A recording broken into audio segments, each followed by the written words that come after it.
பர்திமேயு சுவிசேஷ ஊழியங்கள் வழங்கும் நற்செய்தி நேரம். தேவ செய்தி பாஸ்டர் ஆர். அகஸ்டின். இந்த நாளில் உங்களோடு நான் பேசி வருகிறேன். மந்திரம் என்பது ஆண்டவரை நம்புறவங்களுக்கு கிடையாது. அநேக நேரம் நமக்குள்ள ஒரு பயம் இருக்குது. யாரோ எனக்கு எதையோ செஞ்சுட்டான் அப்படின்னு நினைக்கிறீங்களே, கண்டிப்பாக சொல்கிறேன், யுத்தத்துக்கு மந்திர ஆலோசனை இருக்கலாம். ஏன்னா 2 ராஜாக்களில் சனகரிப்பு வந்தபோது எசேக்கியாவை பார்த்து சொன்னான், உங்களுக்கு யுத்தத்துக்கு என்ன மந்திர ஆலோசனை செல்லுமா? ஆண்டவரை தேடுறேன் நம்புங்கன்னு சொல்கிறான் எசேக்கியா. உங்களை நம்ப பண்ணுவான், ஆனால் யுத்தத்துக்கு அது செல்லாதும்மா. ஆனால் வேதம் அப்படி சொல்லலை. கர்த்தர் நமக்காக யுத்தம் பண்ணுவார். சங்கீதக்காரன் வாசிக்கும் போது அழகா சொல்றார். 46ஆம் சங்கீதத்திலே, கர்த்தர் நமக்கா நீங்கள் அமர்ந்திருந்து நானே தேவன் என்று அறிந்து கொள்வீர்கள். ஜாதிகளுக்குள்ளே உயர்ந்திருப்பேன், பூமியிலே உயர்ந்திருப்பேன். அவர் நமக்காக யுத்தம் பண்ணார். அதனால தான் அன்னைக்கு மோசே கூட சொன்னா, நீங்க சும்மா இருங்க, கர்த்தர் உங்களுக்காக யுத்தம் பண்ணுவார். அநேக நேரங்களில் மந்திரங்களை பார்த்து பயப்படுறோம். ஒன்றை தெரிஞ்சுக்கங்க, எண்ணாகமத்தில் 23ஆம் அதிகாரத்தில் 8வது வசனத்தை உங்கள் வேதத்தை திருப்பி, எண்ணாகமம் 23:8 எல்லாரும் தேடி எடுக்கிறீங்களா? ஒரு அருமையான ஒரு வார்த்தை உண்டு.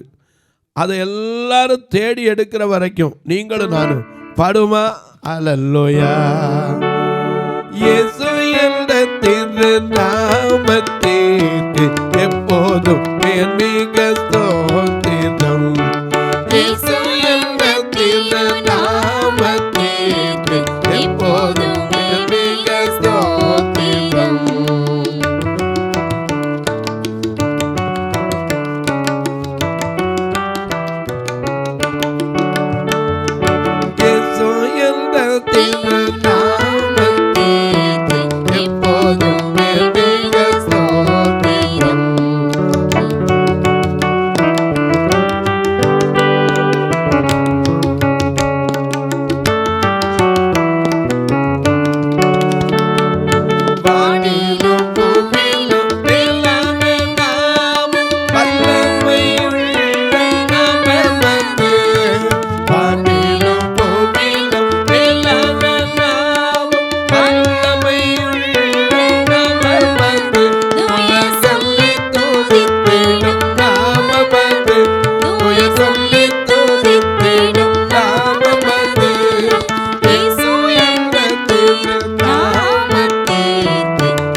பூமியில் உள்ளவருடைய எல்லாருடைய முழங்கால்களும் முடங்கும் முடங்கும் நாமம் இயேசுவின் நாமம். ஏன்னா அந்த நாமத்துக்கு ஈடு இணை ஒண்ணுமே கிடையாது. இயேசுவின் நாமம் இனிதான நாமம், ஈடு இணையில்லாத இனிய நாமம், நாமம். இன்ப நாமம். அது பாவத்தை போக்கும், பயத்தை நீக்கும், பரம சந்தோஷத்தை கொடுக்கும். ஆமென். எனக்கு அன்பானே, பரிமள தைலம் அது பாரங்கும் வீசுகிற வாசனை உண்டு. அது நேற்றையும் இன்றும் என்றைக்கும் மாறாத நாமம். நம்பின ஒரு மனுஷனை கூட கைவிடாத நாமம். நல்ல நாமம். அந்த நாமத்திற்கு ஈடு என வேற எதையுமே சொல்ல முடியாது. ஆமென். அது எந்த காலத்திலையும் நமக்கு துணை நிற்கும் நாமம். ஹல்லேலூயா. அதனால தான் நம்ம பாடுறோம், இயேசுவின் திருநாமம் அது எக்காலமும் இனிய நற்துணையே. உயிர்க்குயிராகி உள்ளுயிர் அமுதாம் உத்தமர் தமதுள்ளம் உவர்ந்திடும் தேனாம். என கண்பானுளே, திரள் பாவத்தை தீர்க்கிற நாமம், பாவத்தை போக்கி பயத்தை நீக்கி நம்மை தேடுகிறவர்களுக்கு பரம சந்தோஷத்தை பரிபூர்ணமாய் கொடுக்கிற நாமம், த ஃபுல்லஸ்ட் சாட்டிஸ்ஃபேக்ஷன். என கண்பானுளே, அநேக நேரங்களில் நமக்கு ஒன்று தெரியலை. இப்போ வாசிக்கலாமா? எண்ணாகமம் 23ஆம் அதிகாரம் 8வது வசனத்தை. தேவன் சபிக்காதவனை, நல்ல கவனிங்க, தேவன் சபிக்காதவனை நான் சபிப்பதெப்படி, நான் சபிப்பது எப்படி? கர்த்தர் வெறுக்காதவனை, கர்த்தர் வெறுக்காதவனை நான் வெறுப்பதெப்படி. இதை சொன்ன மனுஷன் ஒரு சாதாரண ஆள் இல்லை. ஏன்னா ஒரு காலத்தில் அவன் தீர்க்கதரிசி, பின்னாடி கூலிக்கு வந்ததுனால அவன் கூலி ஒருத்தின பேலையாம். இவன் பாலாக்கு ராஜா, அவனுக்கு விரோதமாக ஒரு கூட்டம் வந்துருந்துச்சு. உடனே இந்த கூட்டத்துக்கு எதிராக என்ன செய்வோன்னு தெரியல. யோசபாத்துக்கு தெரிஞ்சு 2 நாளாகமத்தில் அவனுக்கு எதிராக 3 விதமான மக்கள் திரண்டு படையெடுத்து வந்தாங்க. அப்போ அவன் ஜெபம் பண்ணான். 2 நாளாகமம் 20:12 யோசபாத்து ஒரு ஜெபம் பண்ணுறார். வாசிக்கலாம். 2 நாளாகமம் 20ஆம் அதிகாரம் 12ஆம் வசனம். எங்கள் தேவனே, எங்கள் தேவனே, அவர்களை நீர் நியாயம் தீர்க்க மாட்டீரோ, அவர்களை நீர் நியாயம் தீர்க்க மாட்டீரோ, எங்களுக்கு விரோதமாக எங்களுக்கு விரோதமாக வந்த இந்த ஏராளமான கூட்டத்திற்கு முன்பாக இந்த ஏராளமான கூட்டத்திற்கு முன்பாக நிற்க எங்களுக்கு பலன் இல்லை. எங்களுக்கு பலன் இல்லை. நாங்கள் செய்ய வேண்டியது நாங்கள் செய்ய வேண்டியது என்னதென்று எங்களுக்கு தெரியவில்லை, எங்களுக்கு தெரியவும் இல்லை. ஆகையால் எங்கள் கண்கள் உம்மையே நோக்கி கொண்டிருக்கிறது. என்ன வேதம் சொல்லுது? அவரை நோக்கி பார்த்தவர்கள் பிரகாசம் அடைந்தார்கள், அவர்கள் முகங்கள் வெட்கப்படவில்லை. அதனாலதான் நம்ம பாடுறோம், நோக்கி பார்த்ததின் பிழைத்து கொண்டோம் ஐயா, ஒப்பு கொடுத்தீரையா,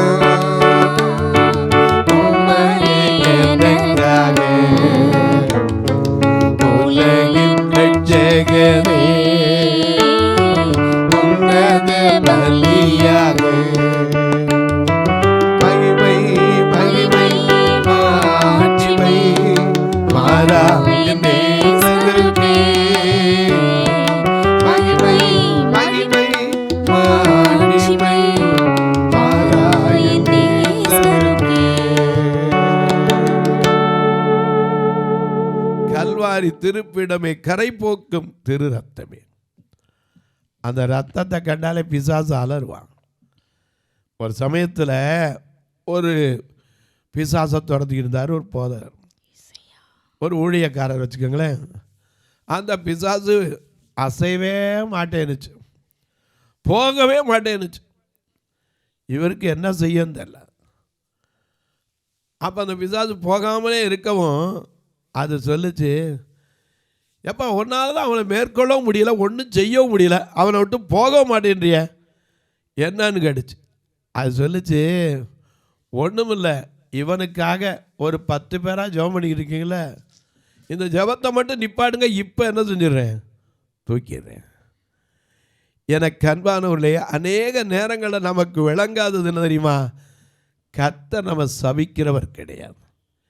என்னுடைய சாபங்களை உன்னுடைய சாபங்களை அவர் போக்கிவிட்டார். நாம பாடுறோம்ல, சாபங்கள் போக்கிவிட்டார், இயேசு பாவங்கள் நீக்கிவிட்டார், பாவங்கள் துன்பங்கள் போக்கி விட்டார், சாபங்கள் நீக்கி விட்டார்.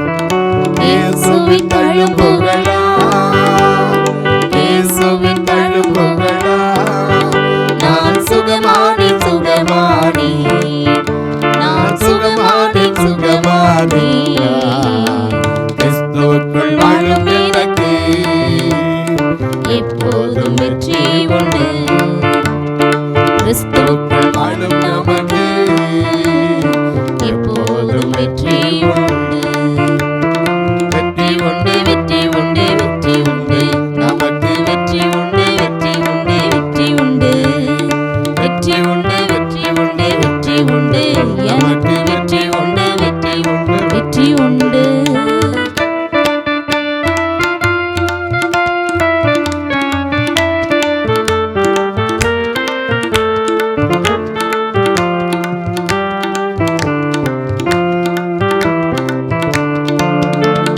சாத்தானின் அதிகாரமெல்லாம் என் நேசர் பறித்துக் கொண்டார்.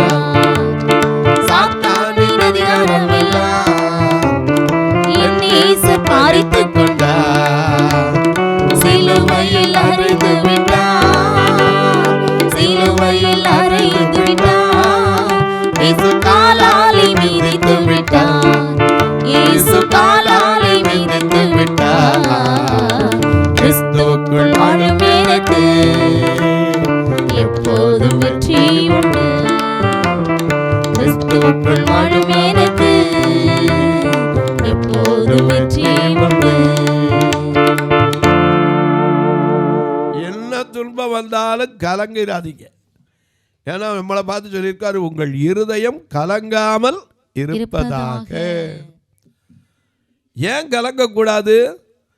நம்மோடு இருக்கிறவர் யாரு நமக்கு தெரியணும். உலகத்தில் இருக்கிறவரிலும் நம்மோடு இருக்கிறவர், நம்மோடு இருக்கிறவர் பெரியவர். அந்த பெரியவர் நம்மோடு இருப்பதனால தான் நாம விசேஷித்தவர். எனக்கு அன்பானவர்களே, யோபுவை பார்த்து ஆண்டவர் சொன்னார், எப்பா இந்த இருக்கா போய் தொட்டுக்கடா. அவன் சொன்னா, யோ எப்படியா தொட முடியும், நீங்க சுத்தி பாதுகாப்பு வச்சிருக்கீங்களே. ஆண்டவரை நம்புற பிள்ளைகளுக்கு உன் வீட்டை சுற்றி, நீ இருக்கிற இடத்தை சுற்றி, தங்குற இடத்தை சுற்றி, தொழில் ஸ்தலத்தை சுற்றி பாதுகாப்பு வைத்திருக்கிறான். அதனால தான் உன் பக்கம் 1000 பேர் கற்பனை படி பாருங்க. ஒருத்தன் விழுந்தாலும் 6 அடி நீளம் இருக்கான். அப்போ 1000 பேர் எத்தனை அடி நீளம் பாதுகாப்பு? உன் பக்கத்தில் 1000 பேர், உன் வலது பக்கத்தில் 10000 பேர் விழுந்தாலும் அது உன்னை அணுகாது. ஏன்னா ஆண்டவர் சபிக்கிறவர் அல்ல, அவர் காக்கும் தேவன். நம்மை காக்கும் தேவன், நமக்கு நிழலாய் இருக்கிறவர். அவருடைய நாமத்தை புகலிடமாக கொண்டிருக்கிற உனக்கு எனக்கும் எவன் எத்தனை சாமம் வச்சாலும் வராது. தேவன் வெறுக்காதவரை பீலையாமே சொல்றான். ஏன்னா அவன் சபிக்கிறதுக்கு தான் கூட்டி வரப்பட்டான். போய் கூப்பிட்டாங்க, எப்பா உனக்கு நல்லா கனம் பண்ணுவேன், நிறைய கூலி கொடுப்பேன், வந்து நீ என்ன செய்யணும், எனக்கு விரோதமாக வந்த இந்த கூட்டத்தை நீ சபிக்கணும். ஏன்னா நீ சபிக்கிறவன் சபிக்க விடுவான், ஆசீர்வதிக்க விடுவான், கேள்விப்பட்டிருக்கேன். அதனால் வந்து சபி. இங்கே வந்து பார்த்தா அவனால் சபிக்க முடியலை, ஆசீர்வாதமாக தான் வருது. அவன் தான் சொல்கிறான். அதனால தேவன் பார்த்து, எப்பா தேவன் சபிக்காத நான் எப்படிப்பா சபிக்க முடியும். நான் ஒரு சமயத்தில் ஒரு வீட்டில் குடியிருந்தேன். அப்போ எனக்கு இருக்கிறதுக்கு வீடு கிடையாது. ஒருத்தர் நல்ல ஒரு ஆண்டவருக்கு பயந்த ஒரு மனுஷன்தான். அவர் ஒரு வீட்டை கொடுத்தாரு. ஏன்னு கேட்டால் அந்த வீட்டில் வேறு யாரும் இருக்க முடியாது. ஏன்னா ஒருத்தர் கொடுக்கும்போது நம்ம யோசிக்கணும் எதுக்கு கொடுக்குறாங்க. அப்புறம் தான் போய் தெரிஞ்சு, ஏன்னா அந்த வீட்டில் 8-10 வருஷமாக கரண்ட்டும் கிடையாது, அதில் எந்த வழியும் கிடையாது. ஏன்னா 2 பேருக்கு இடையில ஒரு பிரச்சனை இருக்குது அந்த வீட்டில். அவரும் பணத்தை திரும்பி கொடுக்கல, இவரும் வாங்க முடியல. அதனால் 2 பேருக்கு பிரச்சனை இருக்கிற இடத்துல கொண்டு எங்களை கொண்டு கொடுத்தாங்க. கேட்டால் உங்களுக்கு உதவி செய்கிறேன்னு காட்டினாங்க. எனக்கு ஒரு பக்கம் யோசித்து பார்த்தா ஒருத்தர் சொன்ன கதை ஞாபகம் வருது. ஒருத்தர் இப்படி தான் சபையில் ஒருத்தர் வட்டி கொடுத்துக்கிட்டு இருந்தவர். பாஸ்டர் கேட்டார், உங்களை பற்றி என்ன சொன்னாங்களே வட்டி கொடுக்குறது. பிரதர் அதெல்லாம் நான் ஒன்றும் வட்டி கொடுக்கல பிரதர், அவருக்கு ஒரு பயம் இருக்கணுங்கிறதுக்காக ஏதோ ஒரு சின்ன அமௌண்ட் வாங்குறேன், அதை கூட நான் உங்கள்கிட்ட மாதம் 1500 கொடுக்குறேன் பார்த்தீங்களா, அதை கொடுத்துருவேன்னார். நான் தொடர்றதே இல்லைனார்.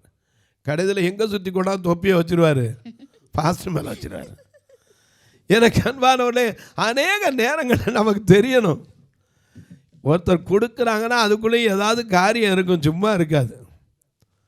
எனக்கு வீட்டை கொடுத்து கூட்டிகிட்டு போய் காமிச்சாங்க. பெரிய வீடு இருந்தால் உங்களுக்கு நல்லாயிருக்கும். நான் இருந்த வீடு இந்த பக்கம் கை நீட்ட முடியாது.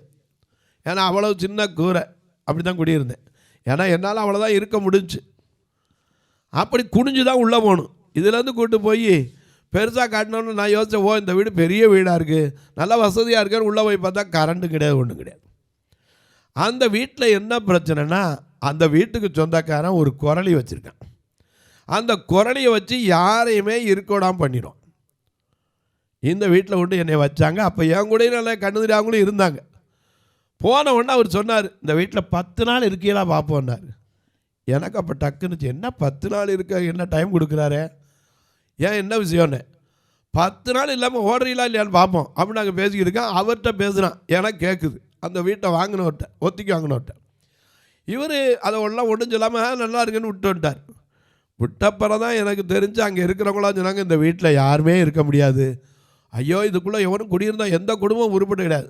நான் சொன்னேன், நான் இன்னைக்கு இருக்கேன், இதுக்கப்புறம் என்னோடு இருக்கிறவர் யாருங்கிறத இந்த இடத்துல நீங்களும் பார்ப்பீங்க அப்படின்னு. என்னையா நாங்கள் பொறுத்திருந்து பாருங்கன்ட்டு அந்த வீட்டில் போய் குடியிருந்தேன். ராத்திரி அவர் குரலி ஏவுறவர், திடீர்னு ராத்திரி யாருன்னா பன்னிக்கூட்டம் ஓடின மாதிரி ஓடும். ஒரு நாள் இப்படி தான் என்னது ஓடுதுன்னு பார்த்து ஒரு நாள் போய் சும்மா இருக்க மாட்டாமல், இயேசு நாமத்தில் நீ இருக்கிற இடத்த விட்டு வெளியே வர்றதுக்கு உனக்கு அனுமதி இல்லை, போகலன்னா அவ்வளோதான், போயிடுச்சு.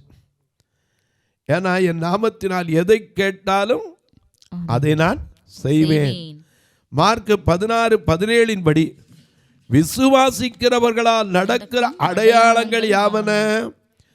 அடையாளமே என் நாமத்தினாலே பிசாசுகளை துரத்துவார்கள்.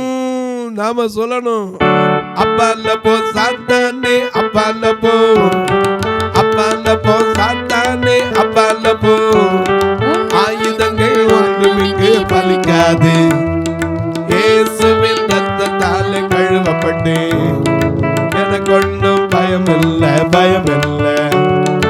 அப்பால போ சாத்தானே, அப்பால போ, அப்பால போ சாத்தானே, அப்பால போ.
பிசாசுக்கு எதிர்த்து நில்லுங்கள், அப்பொழுது அவன் உங்களை விட்டு போவான். இயேசு கிறிஸ்து வந்ததனுடைய நோக்கமே 1 யோவான் 3:8 படி, 1 யோவான் 3:8 என்ன சொல்லுது?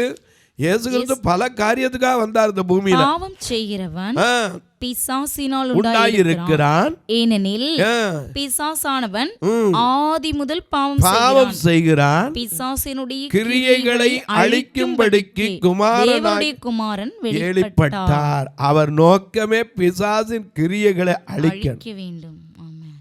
அதனாலதான் நமக்கு சொன்னார், நீங்க என் பிள்ளைனா பிசாசுக்கு எதிர்த்து நில்லுங்க. கதவை பூட்டிட்டு பயந்தீங்கன்னா, கதவை போட்டாப்புல அவர் வராமல் இருக்க மாட்டார், காத்து ஜன்னல் வழியாக வந்து நின்றுவார். நீங்கள் கதவை போட்டு பெருசாக இறுக்கி பூட்டியாச்சு, தாப்பா போட்டாச்சு. சிலருக்கு பயம், விளக்கமாத்த வச்சுக்கிட்டா, இரும்பு வச்சுக்கிட்டா, எதை வச்சாலும் சத்துரு என்ன செய்வான்? சங்கீதம் 144:14 வாசிக்கிறோம்.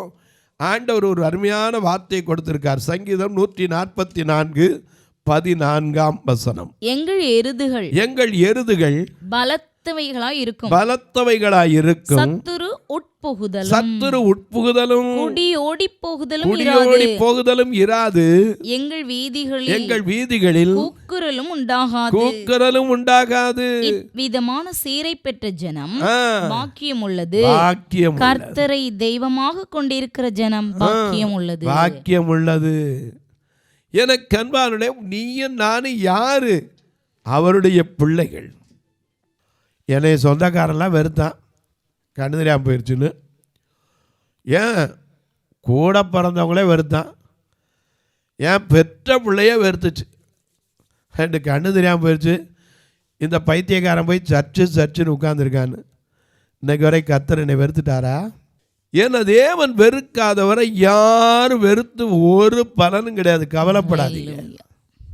கர்த்தர் சபிக்காதவனை எவன் சபிச்சாலும் அந்த சாபம் உன்கிட்ட வரவும் வராது. அவன் சபிக்கலாம், ஆனால் உன்னை தொடாது. ஏன்னா பிசாசே போய் அப்பா அங்கிட்ட போகவே முடியலப்பா. நம்மளோட பவரான ஒரு சக்தி அங்கே இருக்கு போல. நான் சக்தியை குறித்து உங்களுக்கு ஏற்கனவே பேசியிருக்கிறேன். பல சக்திகள் இந்த வேதத்தில் சொல்லப்பட்டு இருக்கிறது. எனக்கு அன்பார்களே, ஒருத்த மாய வித்தக்காரன் தன்னைத்தான் ஒரு பெரிய சக்தியை நினச்சிருந்தான்னு சொல்லி போன வாரத்துக்கு முந்தின வாரத்தில் உங்களோட பேசினேன். சீமோன் என்ற ஒரு மாய வித்தைக்காரனை குறித்து. ஐயா, இந்த உலகத்தில் பல சக்திகள் இருக்கலாம், ஆனால் ஒரு சக்தி எல்லாவற்றுக்கும் மேலான ஒரு சக்தி நம்மோடு இருக்கிறது. அதனால தான் நீங்களும் நானும் விசேஷித்தவர்களாக இருக்கிறோம். தொலைக்காட்சியில் பார்க்கிற என் அன்பு மக்களே, தேவன் வெறுக்காதவரை யார் வெறுத்தாலும் சரி, தேவன் சபிக்காதவரை யார் சபித்தாலும் சரி, அந்த சாபமோ அந்த விரோதமோ உங்கள் பக்கத்தில் கூட வராது. தொலைக்காட்சியில் பார்க்கிற நீங்கள் பார்த்து பரவசமடைகிறதோட ஒரு சந்தோஷப்படுங்க. ஆண்டவர் எடுத்து பயன்படுத்துகிறார். என்கிட்ட ஒன்றும் கிடையாது. ஏதோ அவருடைய வார்த்தை இருப்பதுனால உங்கள் முன்னாடி தினம் நிற்க முடியுது. இல்லாட்டி தொலைக்காட்சியை தொட்டு பார்க்குற கூட எனக்கு தகுதி கிடையாதுன்னு தான் நான் சொல்லுவேன். Even now I am not yet fully qualified without the word of God. கர்த்தருடைய வார்த்தை இல்லைன்னு சொன்னால் எனக்கு எந்த ஒரு இதுவும் கிடையாது. அவருடைய வார்த்தை தான் இன்னைக்கு வரைக்கும் நடத்தும். இந்த வார்த்தை தொடர்ந்து வர ஜெபியுங்கள். கர்த்தர் ஏவினால் நீங்களும் ஒரு நாள் நிகழ்ச்சியை தாங்கலாம். 30 நாள் வரணும், அதற்கு தேவைகள் உண்டு. தொலைக்காட்சிக்கு பணம் கட்டாமல் நிகழ்ச்சி வராது. ஒரு நாளைக்கு 5000 வேணும். அது மட்டும் இல்லை, எங்கள் சபை 2 இருக்குது. ஒன்றும் இல்லை, மதுரையில் 1, திருநெல்வேலி 1. ஞாயிற்றுக்கிழமை வந்தால் எல்லாரும் ஆத்துமாக்கள் நிரம்பி வரணும் அப்படின்னு சொல்லி காத்திருப்பு கூட்டம் கூட நடத்துவாங்க. ஆனால் நாங்களும் நடத்துவோம். ஆண்டவரே கொஞ்சம் குறையாக வரட்டும் சுவாமி. ஏன் தெரியுமா? இவங்களை கூட்டிகிட்டு வர்றதுக்கு மட்டுமே சொந்த வேன் கிடையாது, வாடகைக்கு எடுக்கணும். ஒரு 20 பேரை கூட்டிகிட்டு வந்தோம்னா திருப்பி அவங்கள கொண்டு விடுறதுக்கு சேர்த்து 1500 வந்துடும். இப்படி 3 ட்ரிப் படித்தோம்னா 4500 ஆகும். வரும்போது 3, போகும்போது 3 வச்சுனா என்னாச்சு? 4500, 5000 வந்துடும். நான் எங்கே போவேன் பணத்துக்கு? அதனால் ஆண்டவரே கொஞ்சம் குறையா வரட்டும் சுவாமின்னு ஜெபம். இவங்களை வர்றவங்கள சாப்பிட வச்சு தான் அனுப்புகிறோம். உங்கள் பிறந்த நாள், திருமண நாள் போன்ற நல்ல நாட்களிலே ஒரு நல்ல உணவு கொடுக்க உதவலாம். திருநெல்வேலி ஆலயத்திலலாம் உள்ளே தங்கி இருக்கிறவங்களுக்கு இட பற்றாக்குறை உண்டு. இன்னொரு அறை கட்டணும், இடம் இருக்குது, கட்டுறது தான் பணம். ஆண்டவர் எழுப்பி தன்னதுக்காக ஜெபிங்க. அது மட்டுமல்ல, எனக்கு அன்பானுடைய இன்னும் சொல்லப்போனால் மதுரையில் கூட பார்வையற்ற பெண்களை வச்சுருந்தோம். இப்போ வைக்க முடியாதபடிக்கு அந்த கட்டிடங்களெல்லாம் பழுதுபட்டு இருக்குது. அன்னைக்கு கூட ஒருத்தர் வந்து பார்த்துட்டு வேதனைப்பட்டு போனார். ஐயோ, இந்த ஓடுகளெல்லாம் மாற்றுற முடியலையானார். சாதாரண காரியமில் மாற்றுறது. ஏன்னா 2008 வச்சது இப்போ கிட்டத்தட்ட 2004 வச்சது 21 வருஷம் ஆகிப்போச்சு. இதை திருப்பி மாற்றுறக்க முடியாமல் இன்னும் இருக்குன்னு. நீங்கள் ஜெபிங்க, கர்த்தர் ஏவினால் நீங்கள் தாங்கலாம். பார்வையற்ற மக்களுக்கு ஒரு உணவு கொடுக்க, ஊன்றுகோல் கொடுக்க, ஏன் ஒரு ஃபியூனரல் காரியத்துக்கு, அதனுடைய கட்டுமான பணிக்கு, இப்படி பல காரியத்துக்கு உதவலாம். உங்கள் ஜெபக்காரியம் எது இருந்தாலும் தாராளமாக காலை 10லேருந்து 5க்குள்ளே சொல்லலாம். நீங்கள் கேட்பீங்க, எப்படி பிரதர் உங்களை தொடர்பு கொள்வது? இதில் 2 ஃபோன் நம்பர், அதில் கான்டாக்ட் நம்பரும் அதுதான், ஜிபே நம்பரும் அதுதான். அதனால் நீங்கள் இதன் வழியாய் தொடர்பு கொள்ளலாம், உங்கள் ஜெபக்காரியங்களை சொல்லலாம். நேராக வந்து ஒரு நாள் பார்க்கலாமா பிரதர்? தாராளமாக. ஏன்னா கட்டாயம் வந்து பார்க்கணும். இன்றைக்கி எங்கே பார்த்தாலும் அதை செய்கிறோம் இதை செய்கிறோம் சொல்கிறாங்க. கிட்ட போய் பாருங்கள், எதையுமே பாருங்கள், என்னையும் சேர்த்து தான் சொல்கிறேன். 1 ராஜாக்கள் 10ஆம் அதிகாரத்தில் சேபாவின் ராஜஸ்திரி போய் பார்த்துட்டு தான் அவன் சொன்னான், இவைகளில் பாதியாயிலும் எனக்கு அறிவிக்கப்படவில்லைன்னா. ஆச்சரியப்பட்டான். அதனால் நீங்களும் வந்து பாருங்கள், வரும்போது ஃபோன் பண்ணிட்டு வாங்க, நானே உங்களை கூட்டிகிட்டு வந்து காமிச்சு திருப்பி கொண்டு விடுறேன். அது மட்டுமல்ல, உங்கள் ஜெப காரியத்தை எப்பவும் சொல்லலாம். இப்போவும் உங்களுக்காக நான் ஜெபிக்கட்டுமா? நல்ல பிதாவே, வானத்திற்கும் பூமிக்கும் சகல அதிகாரம் கொண்ட உங்கள் தேவாதி தேவனாகிய கர்த்தாவே, யார் யார் வெறுக்கப்பட்டு சபிக்கப்பட்டு சாபத்தினால் ஐயோ எனக்கு எல்லாம் போயிடுச்சே அப்படின்னு சொல்லலாம். சாபங்களை போக்கிவிட்ட தேவன், பாவங்களை நீக்கிவிட்ட தேவன் உம்முடைய தழும்புகளால் ஒவ்வொருவரையும் குணப்பாக்கும். மனதில் இருக்கிற காரியங்கள், பயத்தின் ஆவிகள், பலவீனப்படுத்துகிற ஆவிகள், சோர்வை கொண்டு வருகிற ஆவிகள், சரீரத்தில் நோயை கட்டி வைத்திருக்கிற எல்லா ஆவிகளையும் கர்த்தருடைய நாமத்தினாலே சபிக்கிறேன். ஒவ்வொரு தீய ஆவிகளும் போய் தேவனுடைய ஆவி ஒவ்வொருவருக்குள்ளும் பரிபூர்ணமாய் இறங்கட்டும். நல்ல சுகமடையட்டும். தொழிலில், குடும்ப வாழ்க்கையில் சந்தோஷமும் சமாதானமும் ஆசீர்வாதமும் பிறக்கட்டும். தொழிலுக்கு தொழில் போட்டி பொறாமைகள் இருக்கலாம், ஆனால் அதன் மத்தியில் உம்மை நம்புகிறவர்களுக்கு எப்போதும் துணை நிற்கிற தேவன் என்பதை ஒவ்வொரு காரியத்திலும் உறுதிப்படுத்தும். பிறந்த நாளை, திருமண நாளை நினைவு கூறுகிற மக்களுக்காய் ஜெபிக்கிறேன். வியாதி படுக்கையில் இருப்போருக்காய் ஜெபிக்கிறேன். குழந்தை பாக்கியம் இல்லாதவர்களுக்காய் ஜெபிக்கிறேன். திருமணமாகாத பிள்ளைகளை வைத்துக்கொண்டு கண்ணீர் வடிக்கிற மக்களுக்காய் ஜெபிக்கிறேன். பிரிந்திருக்கிற ஒவ்வொரு குடும்பங்களுக்காய் ஜெபிக்கிறேன். தீய பழக்கங்களுக்கு அடிமையாகி ஐயோ என் புருஷன் மாறுவானா, ஐயோ என் பிள்ளை மாறுவானா என்று கண்ணீர் வடிக்கிற ஒவ்வொரு அன்பு சகோதரிகளுக்காய், தாய்மார்களுக்காய் ஜெபிக்கிறேன். வானத்திற்கும் பூமிக்கும் சகல அதிகாரம் கொண்ட இயேசு கிறிஸ்துவின் ஈடு இணையற்ற வல்லமையுள்ள நாமத்தில் ஜெபிக்கிறேன் நல்ல பிதாவே, ஆமென். சபை ஆராதனை ஞாயிறு காலை 10 மணி முதல் 12 மணி வரை. இடம் பர்திமேயு சுவிசேஷ ஆலயம், அன்னை சத்யா நகர், இளமனூர் அஞ்சல், சக்கிமங்கலம் வழி, மதுரை மாவட்டம். பின்கோட் 625201 மற்றும் பர்திமேயு சுவிசேஷ ஜெப வீடு, plot number 107, Eden garden, Muthur, Tirunelveli. Pincode 627011. சிறப்பு உபவாச கூட்டம் ஒவ்வொரு மாதமும் 2வது சனிக்கிழமை காலை 10 மணி முதல் 1 மணி வரை நாகர்கோவில் YMCA ஹாலில் வைத்து நடைபெறுகிறது. மற்றும் ஒவ்வொரு மாதமும் 4வது சனிக்கிழமை காலை 10 மணி முதல் 1 மணி வரை திருநெல்வேலி புதிய பேருந்து நிலையம் அருகில் உள்ள கிரேஸ் ஹாலில் வைத்து நடைபெறுகிறது. எங்கள் எல்லா ஆராதனைகளிலும் கலந்து கொண்டு தேவனை மகிமைப்படுத்த அன்பாய் அழைக்கிறோம். உங்கள் உதாரத்துவமான காணிக்கைகளினால் இவ்வூழியத்தை தாங்க விரும்பினால் R. Augustine, account number 5021364331, IFSC code IDIB 000B066, Indian bank, BP Kulam, Madurai. GPay number 9842181917, BGM ministries மற்றும் 9442559772, பிளைண்ட் மினிஸ்ட்ரீஸ் அகஸ்டின். உங்கள் தொடர்புக்கு பாஸ்டர் R. அகஸ்டின், பர்திமேயு சுவிசேஷ ஊழியங்கள், நாகமலை, புதுக்கோட்டை, மதுரை 625019. தொலைபேசி எண்கள் 9842181917 மற்றும் 9442559772. கர்த்தர் தாமே உங்களை ஆசீர்வதிப்பாராக.